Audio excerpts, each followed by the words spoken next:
Assalamualaikum warahmatullahi wabarakatuh. Waalaikumsalam warahmatullahi wabarakatuh. Pemirsa Bingkai Tarbiyah, bincang penting seputar karya ilmiah. Kembali lagi bersama saya Ray Yolanza sebagai moderator pada hari ini. Dan alhamdulillah kita ucapkan alhamdulillahirabbil alamin wassalatu wassalamu ala asrafil anbiya'i wal mursalin wa ala alihi wa ashabihi ajma'in. Pemirsa Bingkai Tarbiyah, hari ini kita kedatangan narasumber yaitu Ibu Dr. Mainiar Albina MA, yang mana pada hari ini Bingkai Tarbiyah akan membahas lebih lanjut, membahas lebih secara ringkas tentang apa itu karya ilmiah yang ditulis langsung oleh Ibu Dr. Mainiar Albina MA. Dan tak lupa sholawat beriringkan salam kita hadiahkan kepada ruh junjungan kita Nabi Yuna Muhammad sallallahu alaihi wasallam dengan lafaz Allahumma sholli ala sayyidina Muhammad. Semoga kita semua mendapat syafaat dari Rasulullah di hari akhir kelak. Amin ya rabbal alamin. Baik, assalamualaikum Ibu. Waalaikumsalam warahmatullahi wabarakatuh. Bagaimana keadaan Ibu? Sehat Ibu? Alhamdulillah sehat walafiat. Pemirsa Bingkai Tarbiyah, alhamdulillah pada hari ini untuk mengenal lebih dekat narasumber kita pada hari ini, kami kira Ibu bolehlah kiranya Ibu memaparkan sedikit terkait latar belakang pendidikan, suka dan duka, dan hingga Ibu bisa sampai di posisi sekarang seperti itu. Oke. Terima kasih pemirsa Bingkai Tarbiyah yang dirahmati Allah. Kenalkan, saya adalah putra daerah Labuhan Batu, tepatnya di Rantau Prapat, dan pada saat ini bekerja di Universitas Islam Negeri Sumatera Utara Medan ini sebagai dosen di Fakultas Agama Islam, Program Studi Pendidikan Agama Islam, dan saya adalah dosen filsafat pendidikan Islam. Baik, saya mengajar di UIN Sumatera Utara Medan ini dan merupakan alumni strata 1 dari Fakultas Tarbiyah dahulunya yang masih IAIN ya. Tahun 93 saya menyelesaikan studi. Kemudian tahun 2004 saya juga menyelesaikan studi dari IAIN, masih IAIN pada saat itu ya, strata 2-nya. Dan pada tahun 2016 saya menyelesaikan strata 3 juga dari UIN yang sudah berubah namanya ya menjadi UIN Sumatera Utara Medan. Jadi saya asli anak kandung dari UIN Sumatera Utara Medan ini dan berkiprah di sini juga. Jadi dari dan kemari juga begitu. Ya, demikian sedikit tentang riwayat pendidikan saya ya, S1, S2 dan S3-nya. Tinggal menjajaki lebih lanjut lagi lah untuk guru besarnya yang masih menapak ya, karena memang masih ada beberapa hal yang belum terselesaikan. Kalau misalnya mengenai angka kredit barangkali sudah bisa dipenuhi karena memang kenaikan pangkat terakhir itu dari tahun 2009, jadi sudah banyak kalau angka kreditnya. Hanya saja barangkali ada Scopus yang harus kita lengkapi persyaratan lainnya, itu barangkali dari saya. Iya, oke. Dan untuk selama menempuh strata, mungkin Ibu narasumber kita pada hari ini Dr. Mainiar Albina MA sangat mengenal UIN Sumatera Utara, bahkan dari IAIN dulu Ibu ya. Mungkin gimana sedikit tentang IAIN sebagai pembuka pada hari ini, dari dulu hingga sekarang nih perubahannya seperti itu. Iya, saya kampus 1 ya, di kampus 1 di Jalan Sutomo. Kalau untuk strata 1-nya saya di sana masih. Kemudian S2-nya ini di kampus tepatnya Tarbiyah yang berada di William Iskandar Pancing ini ya, Pasar 5 Pancing ini. Kemudian strata 3-nya saya di Helvetia. Jadi berubah-ubah situasi dan kondisinya, dan dosennya juga rata-rata strata 1, 2 dan 3 itu juga berbeda-beda memberikan memberikan materinya kepada saya. Jadi berbeda-beda dosennya. Pengalaman yang saya ambil dari sini artinya mereka, para dosen-dosen kita ini begitu antusias sekali untuk memajukan kita, apalagi yang berasal dari alumni UIN atau IAIN ini yang dahulunya ya. Itu mereka sangat senang sekali ketika mereka menjumpai kembali alumninya dan masuk kembali ke institusinya seperti itu. Dan karena memang sudah familiar dengan dosen-dosennya, artinya ada kedekatan, kita kenal walaupun tidak begitu akrab karena memang mereka dengan kondisinya sebagai dosen dan saya sebagai mahasiswa tentunya lain aktivitasnya. Tapi yang jelas kita sudah saling mengenal, walaupun kenal wajah, kenal nama seperti itu, tapi setidaknya sudah bisa membuat kita merasa akrab ya dengan UIN Sumatera Utara Medan ini, sehingga untuk strata 3-nya saya tidak menempuh lama-lama, tidak sampai 2 tahun saya sudah bisa menyelesaikan S3-nya di UIN Sumatera Utara Medan ini. Kalau S2-nya itu 2 tahun lebih sedikit karena pada saat itu kendalanya saya memang mendapat rezeki dari Allah, ada anak ketiga pada saat itu. Jadi ada liku-likunya seperti itu. Sebenarnya kalau dukanya tidak banyak ya, karena memang saya berkemauan keras untuk melanjutkan studi. Begitu juga karena dorongan dari terutama suami, anak-anak, karena anak-anak pada saat itu kan masih kecil-kecil dan mereka juga rata-rata mendapat beasiswa. Masya Allah. Ya, mendapat beasiswa untuk melanjutkan sampai ke ada yang ke MAN IC gitu ya, Insan Cendekia Jambi. Mereka kan dapat, karena berprestasi mereka mendapat beasiswa, jadi otomatis dana itu tidak keluar untuk mereka, jadi bisa saya pergunakan untuk melanjutkan studi karena saya memang dana mandiri ya, dana mandiri. Karena memang sambil bekerja, sambil terus melanjutkan studi, jadi seperti itu. Kalau sukanya itu tadi karena memang familiar betul dengan IAIN atau UIN yang pada saat ini. Kemudian kalau dukanya memang tidak banyak lah, kalau dukanya ya hanya mungkin pembagian waktu, karena saya juga kemarin sempat berkuliah di UUM, Universitas Utara Malaysia, dan tinggal menyusun akhir ya. Saya memang tersangkut di dana di sana, dan ada perjanjian sedikit untuk penyelesaian tersebut yang mungkin rasa saya memang tidak sesuai dengan kita di Indonesia ini. Terakhir saya putuskan untuk menyelesaikan yang di UIN Sumatera Utara Medan saja, seperti itu dia. Okay. Baik pemirsa Bingkai Tarbiyah, sedikit bahwasanya tadi anak dari ibu narasumber kita hari ini mendapatkan beasiswa, dan itu mungkin tidak lepas daripada didikan yang sangat luar biasa daripada ibu narasumber kita pada hari ini. Pemirsa Bingkai Tarbiyah, berikut sebagian dari buku-buku yang sudah ditulis, karya-karya ilmiah yang sudah ditulis oleh ibu narasumber kita pada hari ini ya Bu ya. Yeah. Dan masih banyak yang lainnya terkait buku dan jurnal lainnya juga yang tidak bisa ditampilkan. Saya tertarik pada buku dengan multikultural dalam pendidikan Islam. Bisa diterangkan sedikit Bu, apa sih multikultural itu Bu? Oke. Baik, buku multikultural dalam pendidikan Islam ini terbitnya di tahun 2022. Jadi ini yang paling edisi terbaru terbitan buku yang bisa saya sampaikan ya, saya sembahkan ya kepada kita semuanya. Multikultural ini membahas tentang, kalau kita lihat dari katanya, multikultural pendidikan gitu ya.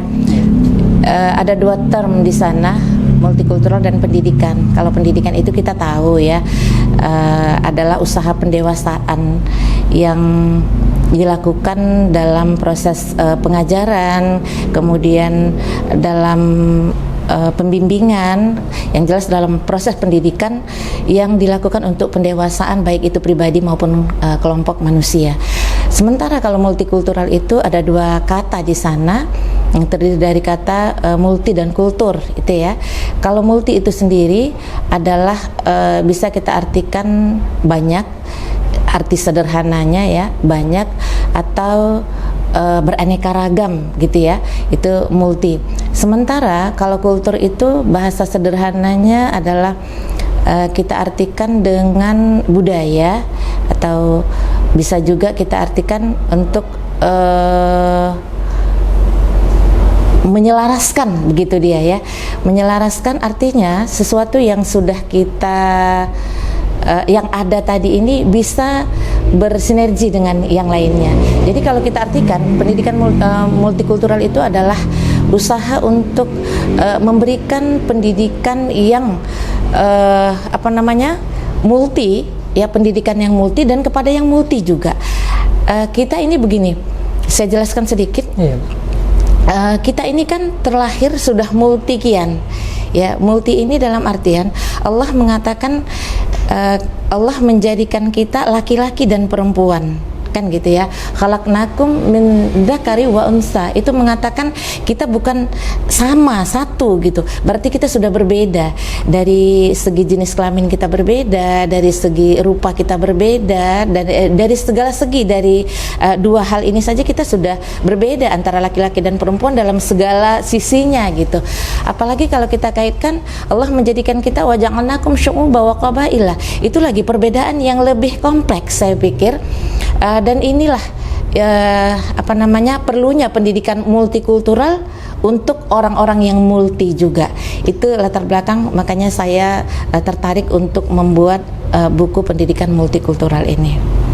Multikultural pendidikan. Iya. Itu kan kita pahami dengan multi ya Bu ya. Iya. Lalu untuk culture yang di dalam pendidikan itu bisa dipaparkan sedikit di dalam dunia pendidikan seperti itu. Baik. Kultur ini sebenarnya kalaulah tadi dalam asal katanya itu budaya, sebenarnya arti yang umum multikultural itu adalah perbedaan dalam segala sisi, dalam segala hal yang ada pada diri manusia itu yang sudah merupakan pembawaan, ya, merupakan kodrat yang sudah dijadikan oleh Allah Subhanahu wa taala. Kita berbeda antara satu yang lainnya, dan perbedaan itu ada di mana saja. Ya, ada di mana saja. Walaupun pada dasarnya pendidikan multikultural ini lahirnya pertama sekali itu yang sangat booming itu adalah dari belahan Amerika sana, begitu ya. Pendidikan multikultural dengan kata tersebut begitu. Namun di mana saja pun dia, ya, tetap pendidikan multikultural itu dibutuhkan dan memang harus diadakan, termasuk di Indonesia dan terkhusus di UIN Sumatera Utara Medan ini, dan lebih spesifik lagi adalah di Fakultas Tarbiyah UIN Sumatera Utara Medan ini. Kenapa? Kita kan di sini adalah orang-orang pendidikan. Di dalam pendidikan itu sendiri, kita khususnya di Fakultas Tarbiyah ini berasal dari berbagai suku-suku yang berbeda. Ini menandakan perbedaan itu sangat sangat kompleks ya, karena bukan 1-2 suku, 1.700 sekian suku, bangsa dan bahasa yang ada di Indonesia ini. Karena kita tidak menutup kemungkinan untuk masuknya pelajar-pelajar atau mahasiswa yang ke UIN ini hanya berasal dari orang-orang yang berada di Sumatera Utara saja gitu. Bisa saja dia berasal dari provinsi-provinsi lain yang ada di belahan Indonesia, bahkan tidak menutup kemungkinan untuk pelajar-pelajar yang berasal dari luar negeri gitu ya. Jadi ini tentunya juga tidak menutup kemungkinan mereka itu berbeda, baik itu dari sisi bahasanya tentunya gitu ya. Kita punya bahasa yang berbeda, kemudian dengan bahasa yang berbeda ini tadi tentunya bisa saja melahirkan multi persepsi di antara kita gitu. Jadi ini yang perlu pemahaman antara satu dengan lainnya supaya tidak terjadi bentrokan ya di antara kita satu dengan yang lainnya. Jadi perbedaan itu jelas ada di dunia pendidikan, bahasa, kemudian ras, suku, dan bahkan agama sekalipun. Kita tidak menutup kemungkinan jika ada agama lain yang ingin masuk ke universitas kita ini untuk menggali ilmu. Karena salah satu contoh di Fakultas Teologi Islam Universitas Leiden ya, di sana itu ada satu Fakultas Teologi Islam yang bahkan mahasiswanya satu pun tidak ada yang Islam, bahkan mereka mempelajari Islam, fakultasnya Fakultas Teologi Islam gitu ya, satu pun mahasiswanya, dan mereka setiap hari mempelajari Al-Quran. Walaupun kita tidak usah berburuk sangka, tetapi jelas paham kita berbeda dengan mereka. Hanya saja mungkin mereka ingin mencari barangkali maupun kelebihan, kelemahan apapun dia dari sisi Islam tadi, namun pada sampai saat sekarang ini mereka masih menemukan kelebihan-kelebihan terbukti dari pernyataan-pernyataan mereka ketika mereka sudah mendalami Al-Quran di Fakultas Teologi Islam tersebut. Jadi mereka saja yang khusus Fakultas Teologi Islam, mahasiswanya tidak ada yang Islam, apalagi kita di universitas seperti ini juga tidak menutup kemungkinan nantinya ada mahasiswa yang akan menimba ilmu di sini dari belahan bumi manapun dia, yang mungkin berbeda ras, suku, bangsa dan lainnya termasuk agamanya, seperti itu. Pemirsa Bingkai Tarbiyah UIN Sumatera Utara, itulah yang disebut dengan multikultural dalam pendidikan yang dipaparkan oleh narasumber kita pada hari ini. Dan mungkin Bu, kami dari mahasiswa dan juga pemirsa Bingkai Tarbiyah dimanapun berada, mungkin ada sedikit pertanyaan, di mana pertanyaan terkait multikultural ini memang sangat penting ya Bu untuk dilakukan dalam dunia pendidikan. Nah, di dalam banyaknya perbedaan dan lain hal sebagainya dalam dunia pendidikan, kami dari sebagai mahasiswa yang menempuh pendidikan dalam untuk menegakkan multikultural ini, kira-kira apa sih Bu menurut dari pandangan Ibu yang bisa kami lakukan seperti itu agar di UIN kita tercinta ini multikultural ini bisa benar-benar terjadi seperti itu Bu? Oke. Yang perlu dipahamkan, memang ini pada dasarnya adalah untuk para pelajar dan mahasiswa yang terutama menimba ilmu, harus mendalami pendidikan multikultural ini. Yang pertama sekali harus tertanam konsep dasar pada diri kita, bahwasanya kita ini jelas dilahirkan ke permukaan bumi ini adalah berbeda. Ya, jelas mempunyai perbedaan. Dalam perbedaan itu kita punya kelebihan dan kekurangan. Ya, kita punya kelebihan dan punya kekurangan. Begitu juga kita harus memandang orang lain pasti mempunyai kelebihan dan kekurangan-kekurangan. Jadi kalau dari sisi kekurangan tersebut, disinilah kita ingin menggali kelebihan yang ada pada diri orang lain, sehingga kelebihan ada pada diri orang lain itu bisa kita membuat satu pembelajaran iktibar bagi kita, sehingga kita bisa mencontoh, menauladani, sehingga kita bisa meniru mana yang terbaik yang bisa kita ambil, sehingga kita bisa membuat filter penyaringan dan mana yang baik, yang terbaik yang bisa kita terapkan dalam kehidupan kita. Begitu juga dengan diri kita. Kita ini juga punya kelebihan yang tentunya bisa menjadi uswah, contoh kepada orang lain, dan membuat diri kita tidak sombong. Kita juga punya kekurangan tentunya gitu. Jadi ini konsep dasar yang harus kita tanamkan pada diri kita. Kita ini mempunyai perbedaan antara satu dengan yang lainnya, dan kalau di dalam Islam Allah mengatakan lita'arafu, itu artinya supaya kita saling mengenal. Mengenal ini adalah untuk memperbanyak khazanah, perbendaharaan. Artinya bisa berkontribusi satu dengan yang lainnya. Ketika kita punya kelebihan, kita bisa memberi, dan ketika orang punya kelebihan, kita bisa mengambil kelebihan tersebut. Jadi kita tidak menyombongkan apa yang kita punya, apa yang berlebih pada diri kita, tetapi bisa menjadi uswah bagi orang lain. Dan kita tidak merasa minder, karena manusia ini adalah bersifat dhaif, pasti ada kelemahan, ya. Karena di dalam hadis juga dikatakan kullu bani adam khata, manusia ini pasti ada salah dan kurang pada dirinya. Jadi bagaimana kita menyikapi kekurangan tersebut, begitu. Seperti inilah dia. Jadi kita tahu perlunya pendidikan multikultural ini untuk membaca, ya, membaca pada di sekitar kita, maksud saya di sekitar kita, lingkungan kita, baik lingkungan di rumah tangga, di lingkungan pendidikan, atau di masyarakat, bahwasanya kita ini adalah berbeda satu dengan lainnya, beragam, dan multi itu bisa menjadi sumber inspirasi, sumber ilmu pengetahuan yang kata Allah tadi lita'arafu, supaya kita terus mencari dan mencari, karena kita tidak bisa menutup diri seperti kata dalam tempurung yang merasa cukup dengan apa yang kita miliki, begitu. Jadi kita cari apa yang ada karena Allah begitu, fantashiru, kan kata Allah, bertebaranlah kamu, berarti ada dong yang lain di luar diri kita yang mau kita lihat di luar diri kita tadi, kan gitu ya, baik itu di personil orang lain maupun di tengah tengah-tengah masyarakat, di lingkungan, itu mengatakan ada perbedaan yang harus kita timba, kita gali, yang untuk memperkaya dan menambah diri kita, dan bisa nanti sebagai wajan timbangan bagi kita untuk memperbaiki diri kita, ya, bisa memperbaiki diri kita. Kenapa? Karena manusia ini kan harus senantiasa introspeksi, ya, bermuhasabah. Bermuhasabah itu berkaca adalah berkaca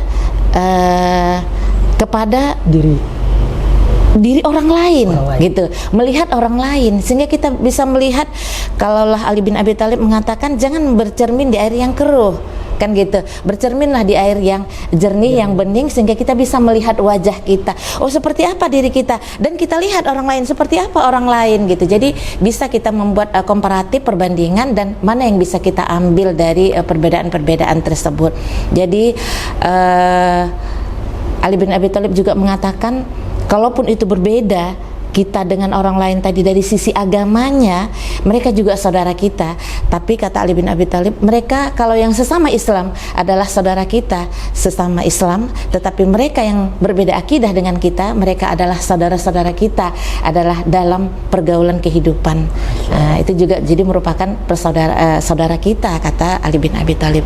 Jadi perlu sekali, jadi sekali lagi saya tekankan di sana, multikultural ini yang perlu kita tanamkan diri kita adalah konsep dasarnya kita berbeda, tetapi kita harus tahu Tuhan itu memandang kita dengan kelebihan keimanan dan ketakwaan kita, bukan karena rupa, kecantikan, tahta, harta, dan lain sebagainya, gitu. Itu hanya membuat kita untuk berkaca, kalau kita bilang tadi, ya, untuk melihat. Boleh saja kita melihat kelebihan orang lain dari sisi apapun, tapi yang terbaik itu adalah dari sisi keimanan dan ketakwaannya. Itu yang harus kita buat, fastabiqul khairatnya, gitu ya.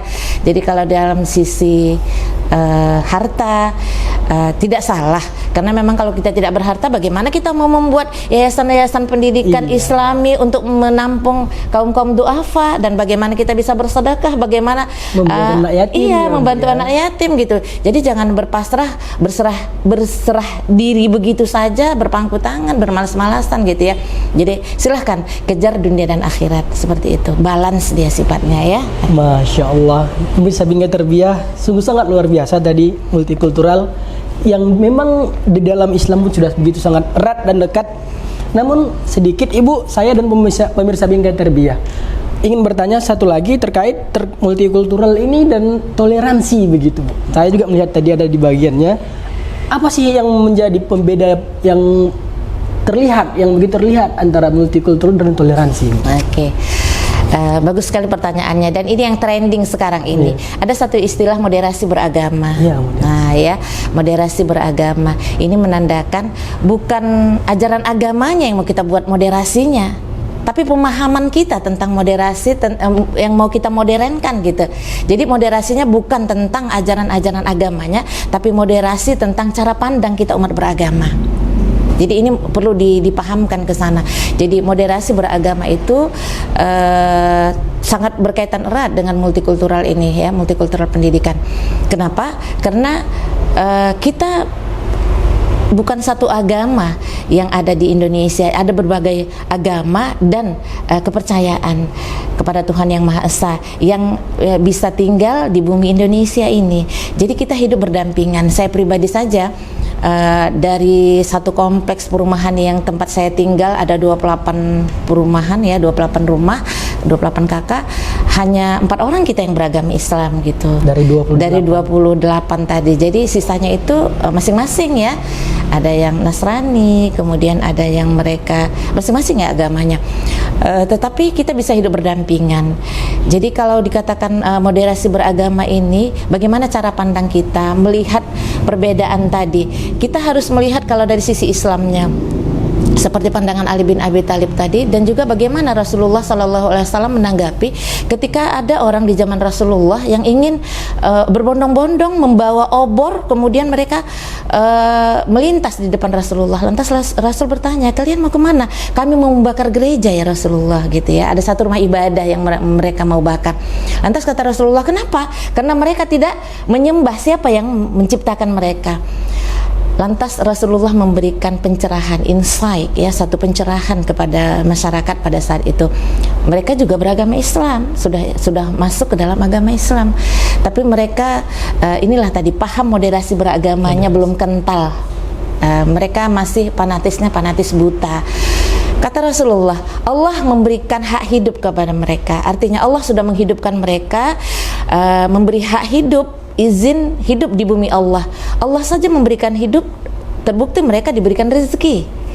Lantas pemahaman mereka yang belum menyembah Allah, kita berikanlah. Itulah tadi yang saya katakan, ada uswah, kita berikan contoh. Mungkin kita tidak bisa berceramah, memberikan dakwah kepada orang yang sudah beragama, tetapi dengan uswah, memberikan contoh, mereka akan penasaran, saya yakin ya, mereka akan penasaran, mencari sisi-sisi kebaikan. Terbukti, kenapa mereka mencari, walaupun mungkin sebahagian di antara mereka itu mencari sisi kelemahan Islam, tetapi toh pada dasarnya mereka kenapa kok bisa belajar tentang teologi Islam seperti yang saya kemukakan tadi, seperti itu ya.